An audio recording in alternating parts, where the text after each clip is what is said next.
Look at India. In a world that lacks leadership globally, Asia has a lot of leadership locally. And Modi's win is huge. I was in India a couple months ago, and I was astonished at the biggest complaints that I heard domestically.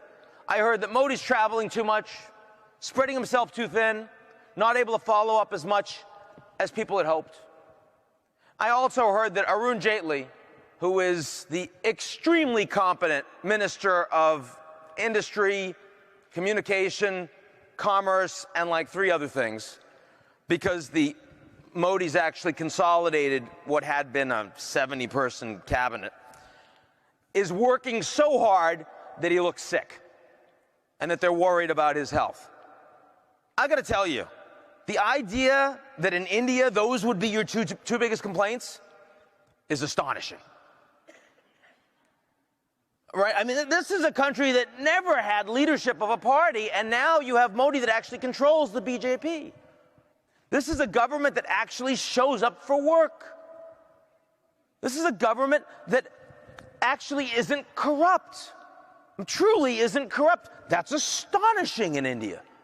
Now, don't get me wrong, the place is decentralized. It's going to take a long time. But you have a good 9 chief ministers of key provinces along the Western Industrial Corridor. So it's Maharashtra, it's Modi's own historic Gujarat. You look at Hyderabad, you look at Bangalore, and these are places that are aligned with Modi, and they are implementing policy, and they are going to take off. And that's exciting, because India has been such a disaster story for decades.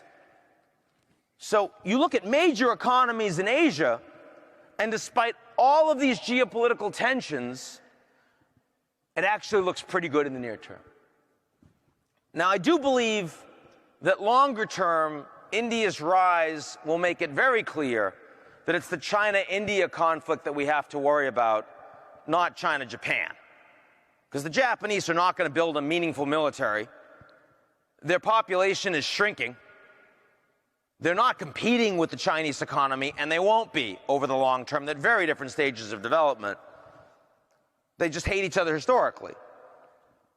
But India-China, if India is actually getting their game on, when you see Modi going to Vietnam and saying, we'd really like some blocks for exploration for energy, and in return we're going to sell you a bunch of Coast Guard vessels so that you can deal with the Chinese more effectively in the South China Sea, that long-term poses a serious problem. But not today, not 2015, not 2016.